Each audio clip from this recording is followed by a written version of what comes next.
Cordial saludos compañeros, mi nombre es Jaime Joel Convariza Díaz, estudiante de Ingeniería Industrial del curso de Estática y Resistencia de Materiales. Muestro mi identificación para demostrar que mi identidad. Y vamos a iniciar con la fase 5, que es la presentación del diseño. ¿Sí? Entonces, iniciamos con dibujando la cercha, ¿sí? Y donde vamos a nombrar los nodos de manera consecutiva con letras mayúsculas. Como podemos ver, tenemos ya la cercha identificada de izquierda a derecha y de arriba a abajo con el acotado correspondiente, ¿sí? Eh, Tenemos un acero estructural A36, ¿sí?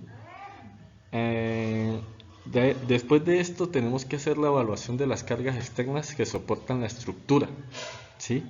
Hacemos esta evaluación de cargas y tenemos las longitudes de los elementos. Después de ello, eh, después de hacer esto, entonces iniciamos con calcular las fuerzas internas de cada una de las barras de la cercha asignada, ¿sí? Utilizando, y para este caso pues vamos a utilizar eh, el método de nodos y vamos a clasificarlas si son de tracción, de compresión o de fuerza nula, ¿sí? Y tenemos que realizar y hacemos los diagramas de cuerpo libre para cada nodo. Como vemos, ya tenemos aquí el diagrama para cada uno de ellas, ¿sí? Esto con las fuerzas internas ya calculadas eh, y con la tabla ya con su total para cada una de ellas, ¿sí? Tomamos el tramo de estructura que involucre solo dos o tres nodos y calculamos la fuerza interna. Bueno, esto ahí calculamos todas las fuerzas que están en equilibrio y dibujamos hacemos el diagrama con los vectores y seguimos siguiendo el diagrama de la estructura como tal. Luego de esto, eh, calculamos los esfuerzos normales para cada una de las barras de la estructura asignada y los clasificamos como de tracción, compresión o de compresión. ¿Sí? Aquí tenemos la tabla donde ya los seleccionamos si son de tracción o si son de compresión. ¿Sí? Eh, Tenemos entonces la tabla de resumen, ya con los datos dados. El perfil del acero estructural A36 con ángulo de piernas iguales L de longitud 64 por 64 por 4.8. ¿Sí? Calculamos los esfuerzos normales y hacemos el estudio estático, ¿sí? Donde las fuerzas que se obtuvieron en el paso previo y colocamos los resultados.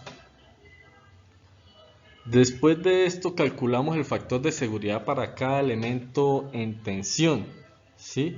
Mediante los esfuerzos normales y el esfuerzo admisible o esfuerzo último, debido a que las barras fallarán por cedencia, ¿sí? Entonces, eh, los datos que nos dan, se observa que los valores ninguno es menor a 3, por lo tanto entonces no se requiere rediseñar ningún elemento. Entonces los elementos en tracción fallan primero por cedencia, o sea, es decir, que se estiran, por lo tanto, se debe seleccionar entre los valores 400 y 250 de resistencia de afluencia mínima y el menor es de 250. Eh,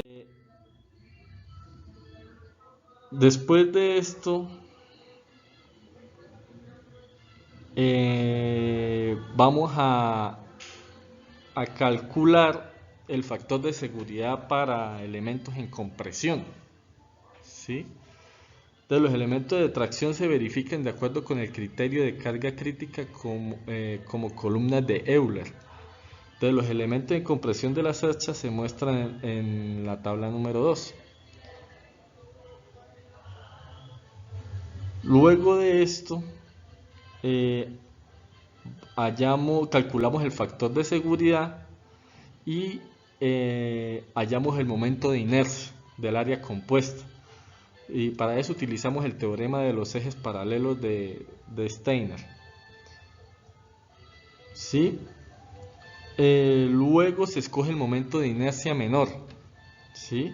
Y se calcula la carga crítica que presenta la máxima carga que puede resistir al elemento al doblarse, utilizando una fórmula. Ahí luego tenemos la tabla de carga crítica de los elementos de compresión, el factor de seguridad para cada elemento en compresión, y tenemos la conclusión de que las columnas largas se doblan primero por el eje X, que representa el lado más largo de la columna. Esa sería la conclusión final, ¿sí? Entonces, eso sería como el trabajo. Muchas gracias y quedo pendiente.